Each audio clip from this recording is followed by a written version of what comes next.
पुराने समय की बात है। चंदनपुर नाम का एक गांव था जिसके राजा का नाम था राजा लाल सिंह। राजा बहुत बलशाली था। उसके पास बहुत सारा पैसा, हीरे जवाहरात और बहुत बड़ी बड़ी सेना थी। लेकिन राजा एक निराशावादी इंसान था। यानी चाहे कुछ भी अच्छे से अच्छे क्यों ना हो, लेकिन राजा हर समय उदास ही रहता और छोटी छोटी बातों पर बहुत जल्दी गुस्सा हो जाता। लेकिन राजा के साथ उसका बचपन का जो दोस्त था, जिसका नाम था चिंटू, जहाँ एक तरफ राजा हर समय उदास रहता और ये सोचता कि सारी बुरी चीजें मेरे ही साथ क्यों होती हैं, वहीं दूसरी तरफ चिंटू एक आशावादी इंसान था जो हर बुरी से बुरी स्थिति में भी खुश रहता और बस ये सोचता कि जो होता है अच्छे के लिए ही होता है। एक बार चिंटू और राजा साथ बैठ के फल खा रहे थे। राजा एक बहुत धार वाले चाकू से सेब काट रहा था कि तभी गलती से वो चाकू राजा के पैर की उंगली पर जा गिरा और तुरंत राजा के पैर की छोटी उंगली कट के अलग हो गई। राजा दर्द से चिल्लाया, लेकिन चिंटू इस समय भी एकदम शांत बैठा था और उसके चेहरे पर अभी भी हल्की सी मुस्कुराहट थी। थोड़ी देर बाद राजा को पट्टी लगा दी गई। राजा अपने कमरे में बेड पर लेटा आराम कर रहा था। तभी चिंटू वहां आया। राजा उसके सामने उदास बैठा था। तभी चिंटू ने बोला, उदास क्यों होते हो मित्र? जो हुआ अच्छे के लिए ही हुआ। ये सुन के राजा को ऐसा लगा जैसे चिंटू उसकी कटी हुई उंगली का मजाक बना रहा है।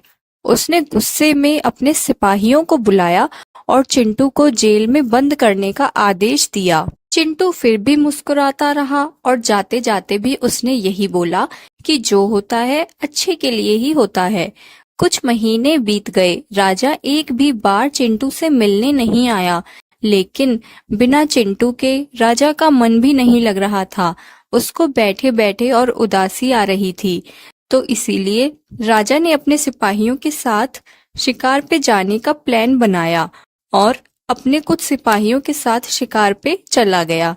जंगल में थोड़ी दूर चलते ही राजा अपने सिपाहियों से बिछड़ गया।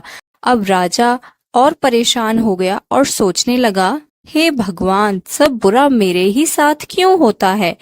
राजा एक कोने में बैठा था कि तभी उसके सामने कुछ आदिवासी लोग आ गए और राजा को पकड़कर अपने ठिकाने पर ले जाने लगे।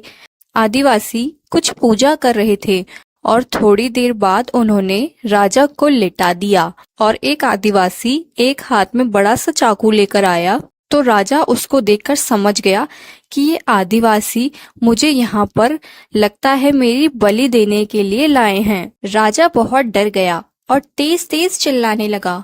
एक आदिवासी चाकू को राजा के गले पर मारने ही वाला था कि तभी उनका सरदार वहां आ गया और बोला, रुको, हम इसकी बलि नहीं चढ़ा सकते।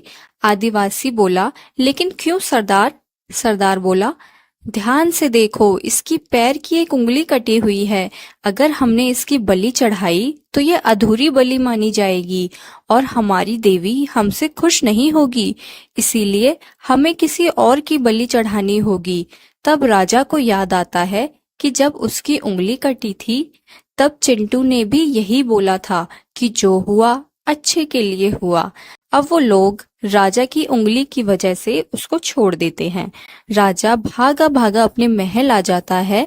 महल आते ही राजा सबसे पहले चिंटू के पास जाता है और चिंटू को बोलता है, मुझे माफ कर दो दोस्त, उस दिन मैं समझ नहीं पाया कि तुमने ऐसा क्यों बोला।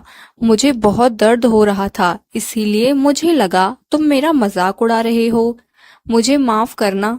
चिंटू बोलता है, दोस्त भी बोलते हो और माफी भी मांगते हो। राजा फिर बोलता है, लेकिन मुझे एक बात समझ में नहीं आई। जब मैंने तुमको जेल में डालने को बोला तब भी तुमने बोला कि जो हुआ अच्छे के लिए हुआ, तो इसमें क्या अच्छा हुआ मित्र? चिंटू हंसता है और बोलता है, मित्र, हम दोनों ना अच्छे दोस्त हैं। हम सारे काम साथ में करते हैं।